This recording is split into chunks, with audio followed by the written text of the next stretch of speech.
2 times now, we have ventured into the world of TikTok financial advice, and 2 times we have emerged confused and smarter. Now, after a few months, an entirely new crop of TikTok investors have emerged. You want to be a billionaire? Yeah. What venture do you think like would get you to be a billionaire? I'm just gonna wake up a billionaire. I'm just gonna wake up just a fucking billionaire. I ain't even gonna know where it came at. Just gonna be, oh shit, I'm a billionaire.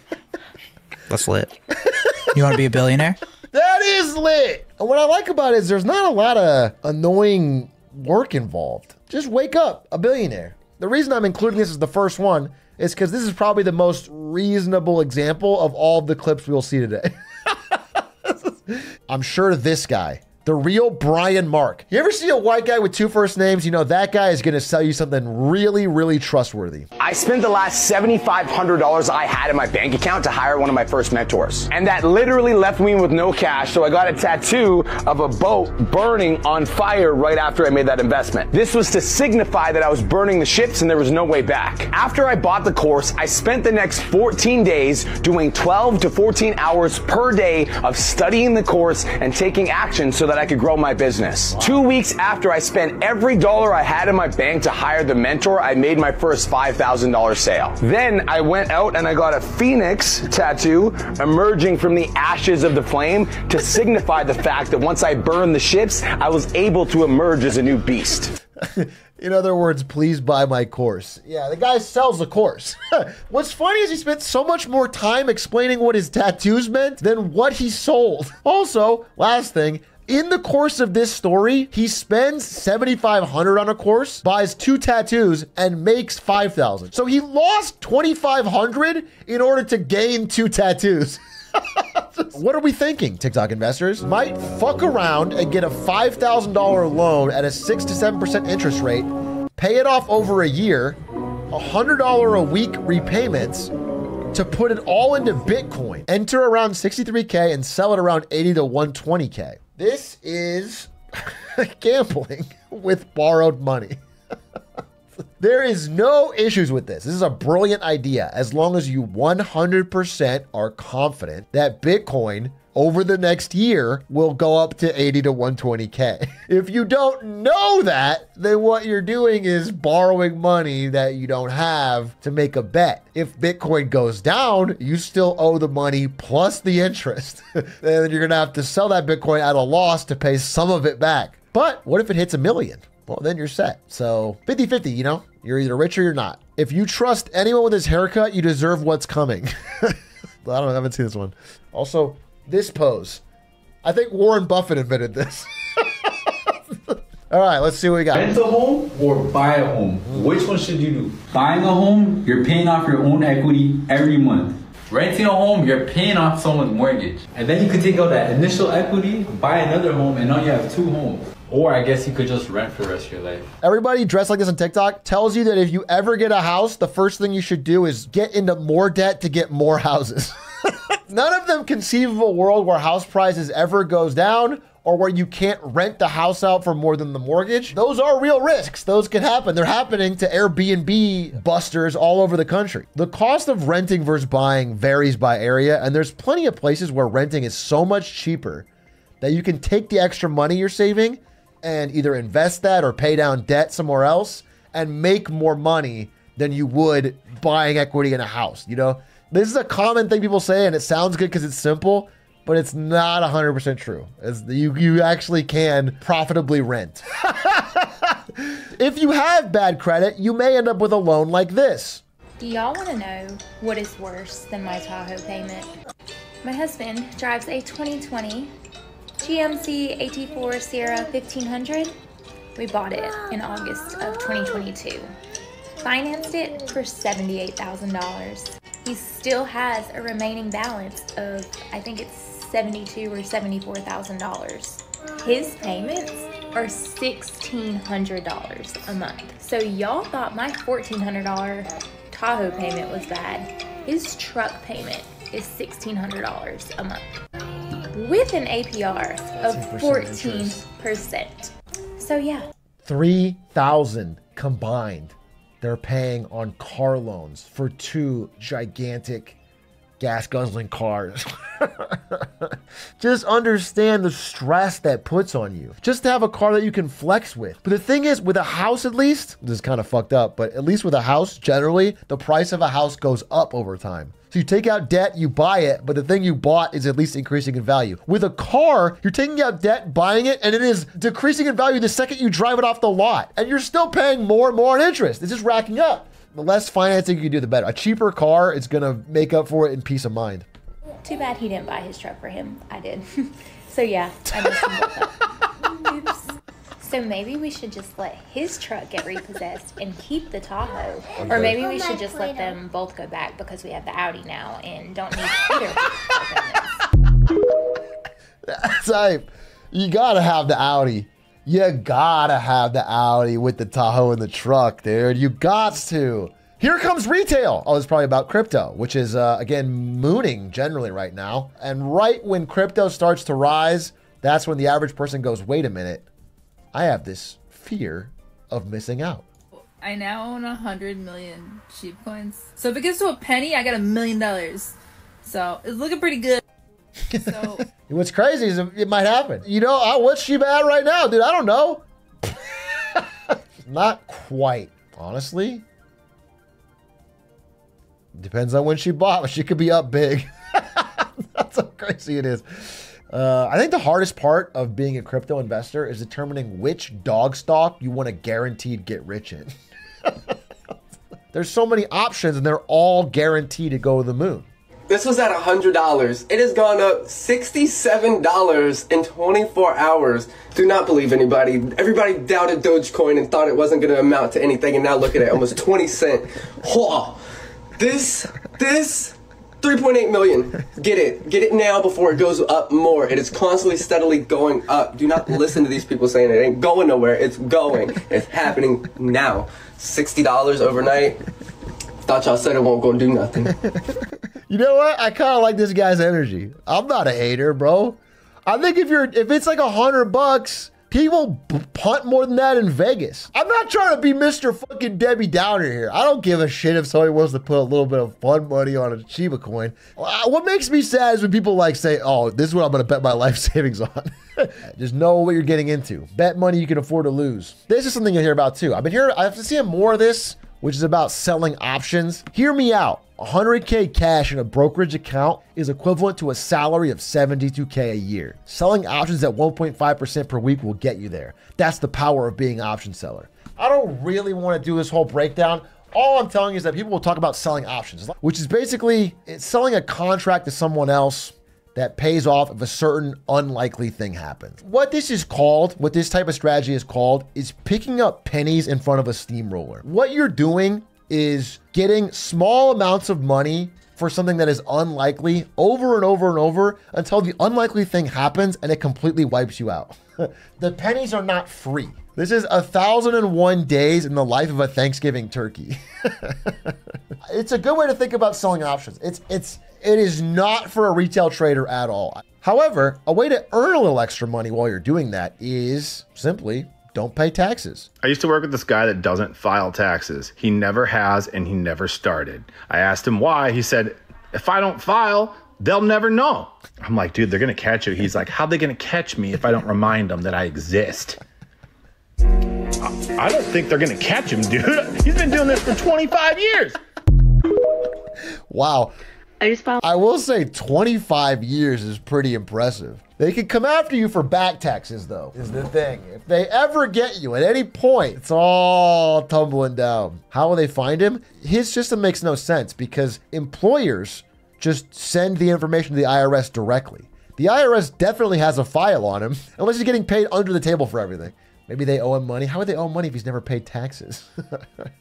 True degeneracy, rooting for him. Here's a 90-day update on how I maxed out 8 credit cards to buy Bitcoin is going at a high level. Yeah, I mean, this worked. I can't be honest with you.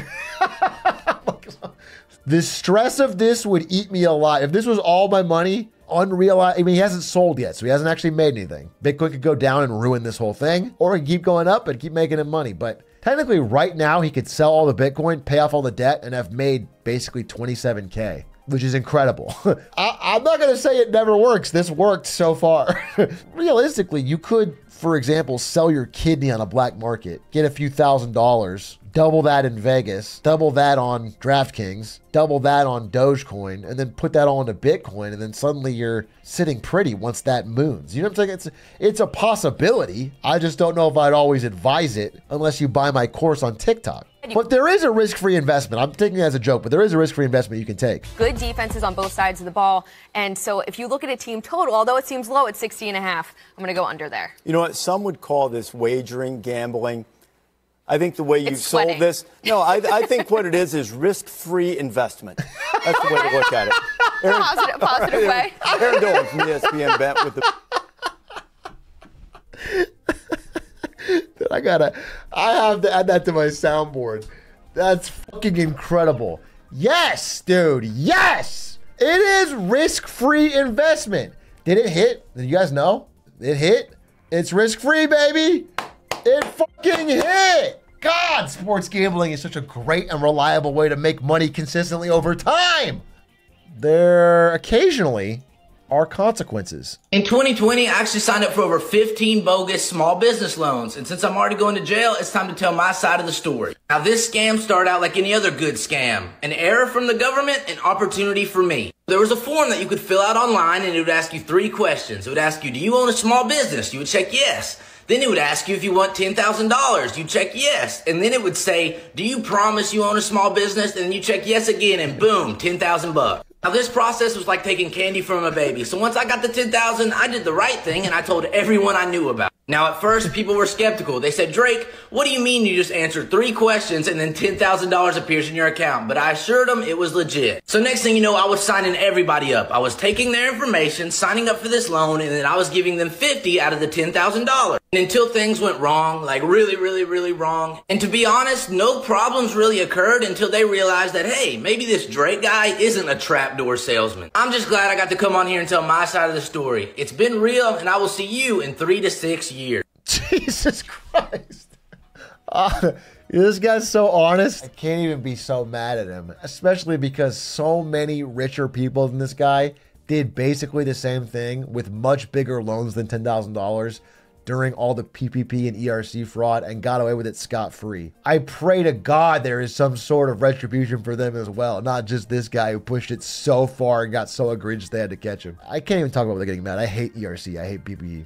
What was the scam exactly? I'm so confused. In COVID era, the government created these things called PPP loans that were designed to help small businesses keep employees on. The idea was everything's locked down. So if you have a local restaurant or something, you can get a loan so you don't have to fire your employees. The thing is, they were such an urgent rush to get this money out to the public that they had no system in place to check if any of it was true. So people could very easily get these loans from the government without any verification that they actually own a business, or more importantly, that they even kept the employees on. So many businesses took massive loans from the government they didn't have to pay back, and they didn't even keep the employees. They still fired people. Pretty fucked. Pretty fucked. But only this guy's going to jail.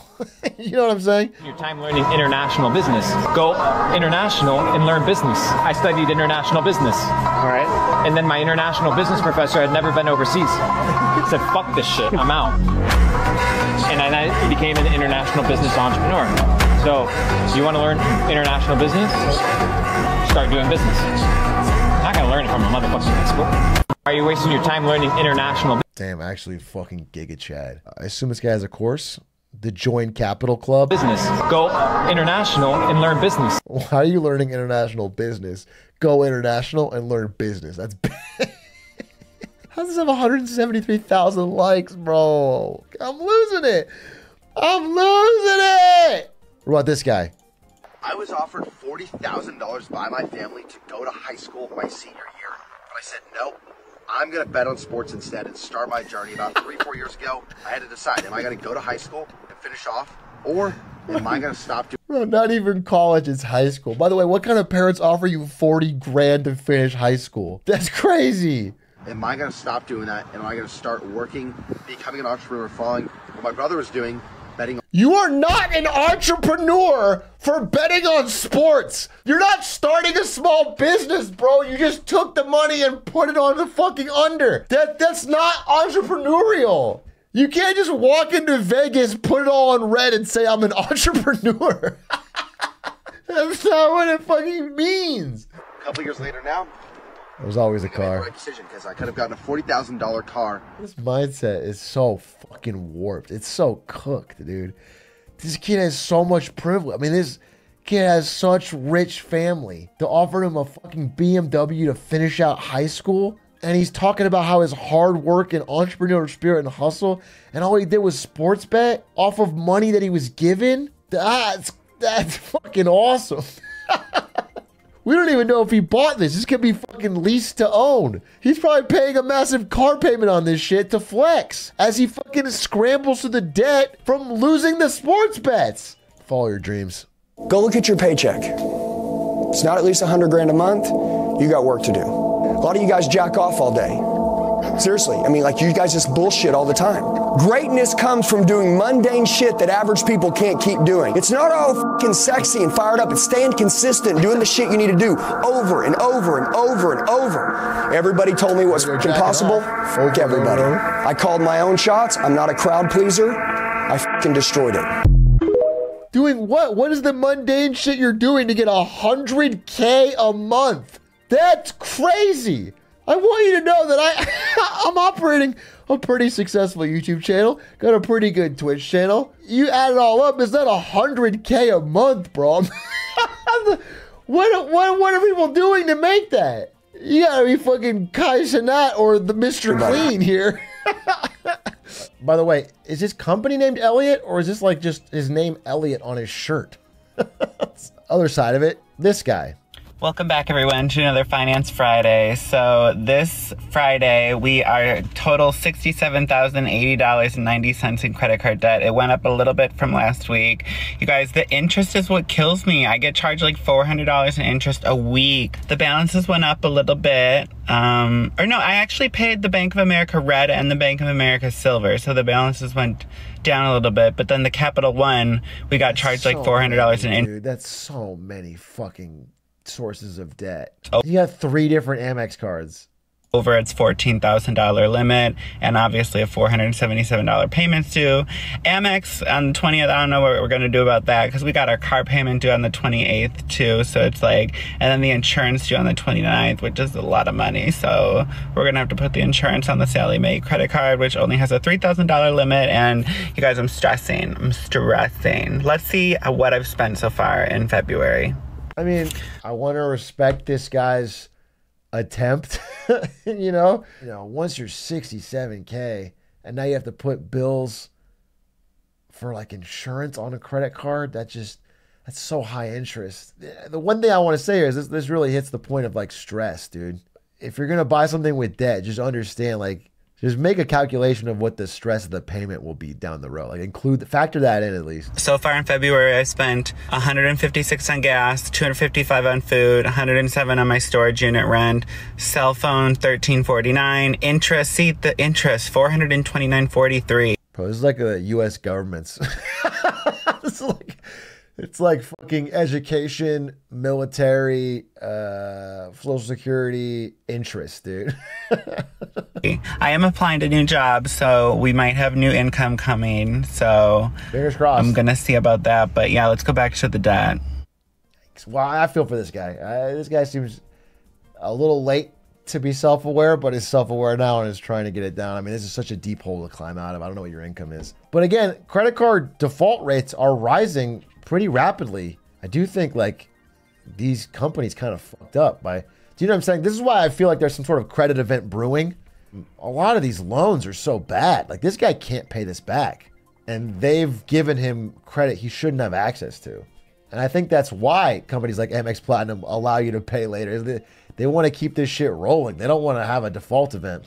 This is the sketchiest thing I'm doing to make extra money. I've started selling trade lines on my credit cards. If a person has bad credit, but they know that they need to get a mortgage or a car loan or something, they pay money to this website and I add them as an authorized user to my credit card for a set amount of time. They get my credit history and that raises their credit score. They get a better interest rate on whatever loan they're trying to get. I don't know if I would recommend it from the other side because these people are giving me their full name, birth date, address, and social security number. They just have to trust that I'm not going to sell that on the black market. I don't even know how to do that. So their secret's safe with me. Okay, so I want to talk about this because this is like a real thing that is sort of trending more. It's called trade lines, and it kind of abuses a quirk in our banking and credit system to help people with low credit improve their score rapidly. There's a lot more risks than what she is saying here, and I want to make you understand it a little better. Let's say you have like a 580, right? And someone else, they've got like a 740, all right? They got a good credit score. This credit card has a great credit history.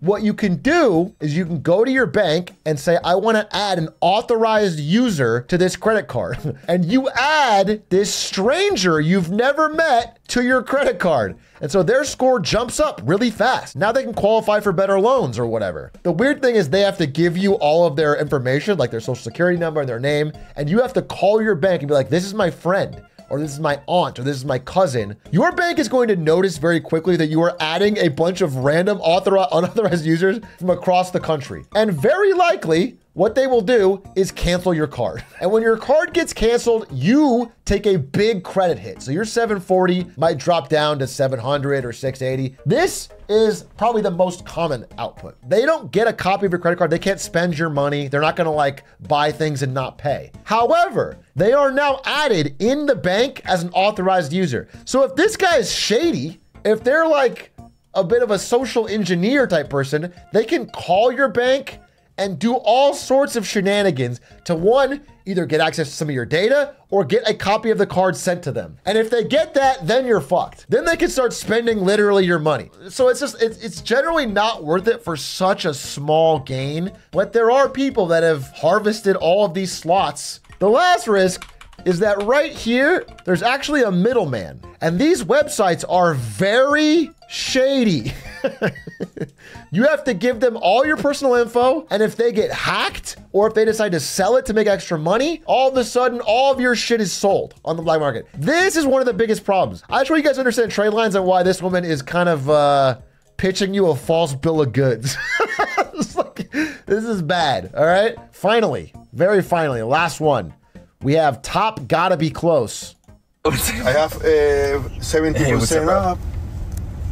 Let's go, brother. That's me. I have 50% up. Wait, you have bonk? You have bonk? Wait, 30% up. I'm sorry, I'm Bull run. Let's go. By the way, this guy is the fucking Warren Buffett of shitcoins. You just hit, dude. They're all up. This is actually crazy. He hit on XTZ, Jasmy, Bonk, EPX, Pond, and Mana. This dude don't miss. My heart and soul tells me we are nearing a repeat of 2021 with all this stuff. It just feels like we've hit max stupidity. But we'll see. Who knows? I could be dead wrong and this shit can fucking keep mooning. I don't want to yuck anybody's yum. Yeah, what we need to finish with is Elon back on SNL. It can keep mooning, keep buying, keep betting. But if this motherfucker does one of these, if he's Waluigi or some shit, sell that day. Because it's a sign of the times, sign to be over.